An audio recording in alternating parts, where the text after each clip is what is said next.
नमस्कार, मैं वैद्य प्रियंका आज आपको कैशोर गुगलू जो कि एक आयुर्वेदिक दवाई है की जानकारी देना चाहूँगी। तो सबसे पहले मैं आपको बताती हूँ कि जो कैशोर गुगलू है उसमें इंग्रेडिएंट्स क्या क्या होते हैं।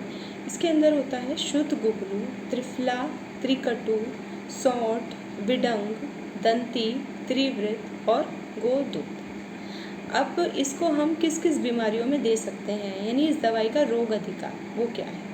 तो हम इसको मंद अग्नि और विबंध, जैसे कि किसी को कॉन्स्टिपेशन हो रहा है, एक्सेस में कॉन्स्टिपेशन हो रहा है, या जिसकी डाइजेस्टिव सिस्टम बहुत ज़्यादा ही पुअर है, उसमें हम दे सकते हैं। या आयुर्वेद में एक टर्म है वात शोणित, जो जिसमें ये दवाई दी जाती है, जिसको मॉडर्न में हम गाउटी अर्थराइटिस कह सकते हैं, उसमें दे सकते हैं।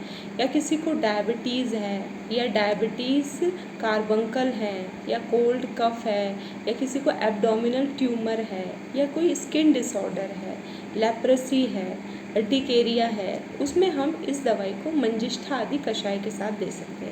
यानी जितने भी स्किन डिसऑर्डर हैं उसमें हम मंजिष्ठा आदि कषाय के साथ इसे दे सकते हैं। या किसी को एब्डोमिनल ट्यूमर है, फाइब्रॉइड है, डायबिटीज़ कार्बंकल है, उसमें हम इसको वरुण आदि कषाय के साथ दे सकते हैं। या किसी को एजिंग फैक्टर है, बहुत एक्सेस में एज हो रही है, तो ये रसायन का भी काम करती है, तो हम इसमें एंटी एजिंग फैक्टर की तरह हम इसको यूज़ कर सकते हैं। अब इसकी डोज़ क्या है, इसकी जो डोज़ है 1 से 3 ग्राम है, यानी कि 2 गोली सुबह और 2 गोली शाम को खाना खाने के बाद दी जा सकती है। अब इसका अनुपान क्या है, यानी किसके साथ दी जा सकती है, ये मोदक यूज के साथ दे सकते हैं, दूध के साथ दे सकते हैं और जल के साथ दे सकते हैं। अब इसका क्या साइड इफ़ेक्ट है, तो देखिए आयुर्वेदिक जितनी भी दवाइयाँ हैं सबके साइड इफ़ेक्ट हैं। ये अवधारणा गलत है कि दवाइयों के साइड इफ़ेक्ट नहीं। इसीलिए हम आपको कहते हैं कि जब भी आप कोई भी दवाई लें वो चिकित्सीय परामर्श से ही लें।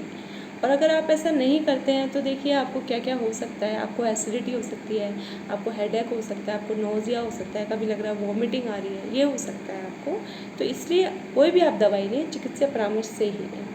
अब जब आप ये दवाइयाँ खा रहे हैं तो आपको क्या क्या चीज़ें करनी चाहिए, क्या नहीं करना चाहिए, तो देखिए मैं आपको इसमें पथ्य और अपथ्य बताती हूँ कि जब आप ये दवाइयाँ ले रहे हैं तो आयुर्वेद में पथ्य अपथ्य का अपने आप में ही बहुत महत्वपूर्ण रोल है।